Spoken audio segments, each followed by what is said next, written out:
Welcome to Trump Teachings, Episode 2. Here we look at the Druid deck. Here's the basic Druid deck, which costs 0 dust and actually has no class cards unlocked. The basic concept is you use Innervate and Wild Growth in order to gain a lot of mana, and you get to play your bigger minions quicker. The name of this lesson is Using Mana Efficiently, which I figured is best explained through this deck, which Druid has the most ways to manipulate mana with cards like Innervate and Wild Growth. At level 2, you unlock Starfire, which is a pretty good card. We would take out the bigger Frostwolf Warlords to put in the Starfires. Level 8, you unlock Swipe, which is an excellent card to board control. Get rid of these Razor Fins for those. And at level 10, you unlock the monstrous Ironbark Protector, at which we can get rid of a River Croc and a Shattered Sun Cleric. Shattered Sun Cleric will have fewer cards to buff, so it becomes a 1-of. And there you have it, the free Druid basic deck, which you can build off of 0 dust. Let's give it a whirl. Victory or death! I must protect the wild. Alright, the name of this lesson is Mana Efficiency. Oftentimes the best play of each turn is simply the play that takes the most mana. And the reason for that is rather simple. All of the cards have a mana cost associated with them, and the cards with more mana tend to be better. So if you're actually spending all the mana each turn and maximizing the usage of it, you can play more cards, and by playing more cards, you have more value, more stuff out on the board. Wild Growth is a really good card to have in your opening hand because it gives you that extra mana each turn. So I'm going to keep the Wild Growth, and I'm going to keep the Gnomish Inventor since that's a 4 cost. The plan is to spend 2 mana on Wild Growth, and then on turn 3 play the 4-drop. Wild Growth is one of those cards you really want to see in your opening hand when you're playing when you're playing any Druid, really. Now, don't rush to play cards just because you can. It would be a mistake to play Innervate into Wild Growth here, because then the following turn you would only have 3 mana, which you could cast nothing with. So you do have to plan out your Innervates to try to smooth out your mana curve. Same reasoning with the coin. Try to look forward and see how you can spend mana effectively each turn. Turn 2 Wild Growth, an excellent on-curve play. And speaking of on-curve, that's some basic lingo where playing a card on-curve means you're spending all your mana on it. If you've watched the board control basics, you would know that spending Innervate to Starfire his face would be a horrible play, because you would basically be dealing 5 damage to him, but that's mostly irrelevant for this deck. This deck is in it for the board control also. And its strength is through being able to get more mana quicker to use better cards earlier. The opponent is smart and played the Fire War Axe and didn't attack my face because he probably intends to use that Fire War Axe to board control.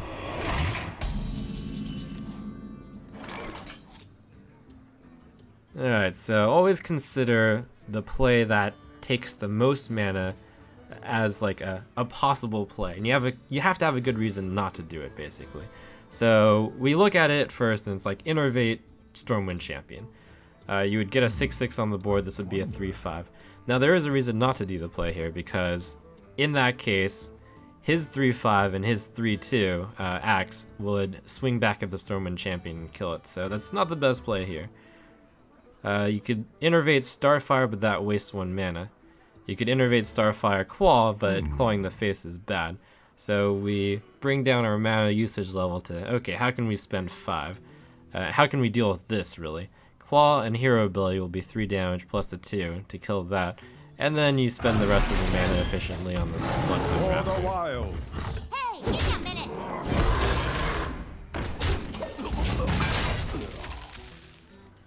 That's kind of the general idea of where you should be at.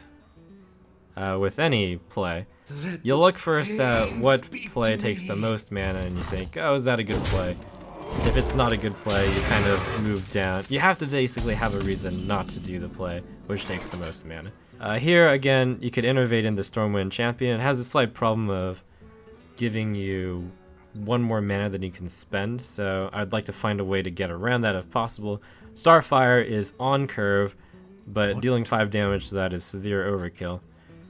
This particular card wants to be taken out in one shot, otherwise you draw him cards for card advantage, which we'll get to sometime later.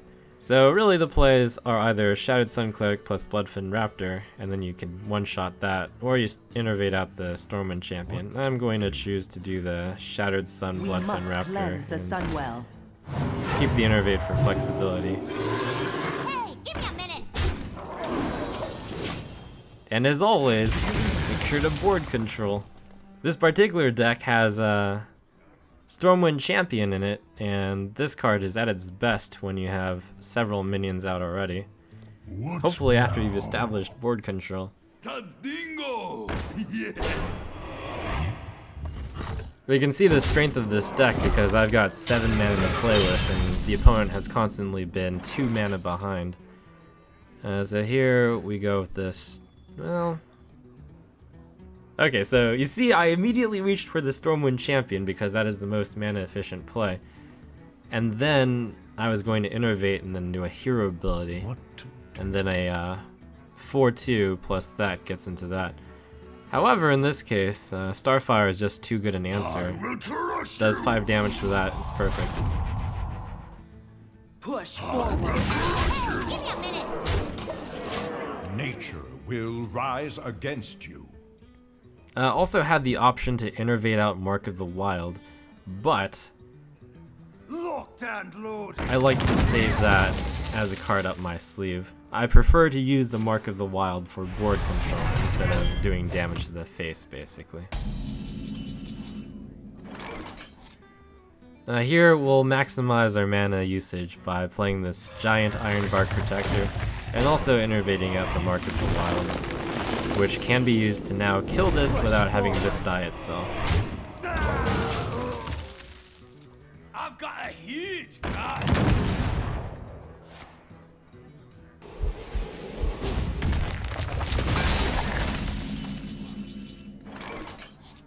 So Stormwind Champion is the highest mana play. By playing the Stormwind Champion, your Shattered Sun Cleric dies to the Stormpike Commando though.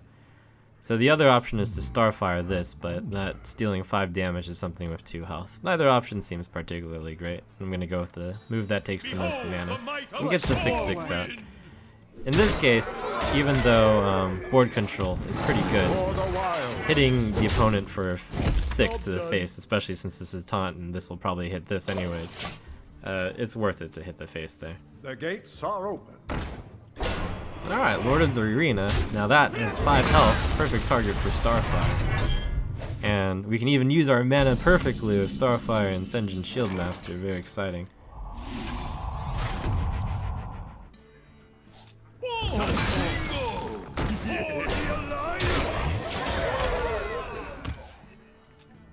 In some ways, a game is played best if you win the game and you've basically used all your cards, because that means you used up all your resources in order to kill your opponent. Whenever you end the game with more cards than that, then that basically means you had a much bigger lead.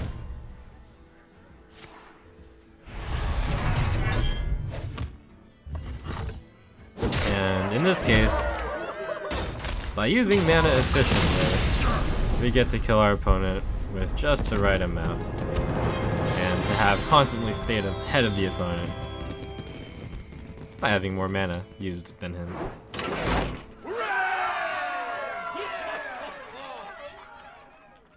So spend yo mana, because oftentimes the player who spends the most mana will win the game. It's rare to be able to spend less mana to be able to beat someone's higher mana spend, although there are a few decks which specialize doing that. And more than just spending your mana, it's more of a concept of always consider the play that takes the most mana first. And if you can find a play that is better, which spends less mana, then alright, do that one. If you find yourself loving Druid, Druid is a deck that is often played in tournaments, and has presence in the high levels of Legend as well, and a deck like this is what it generally evolves to.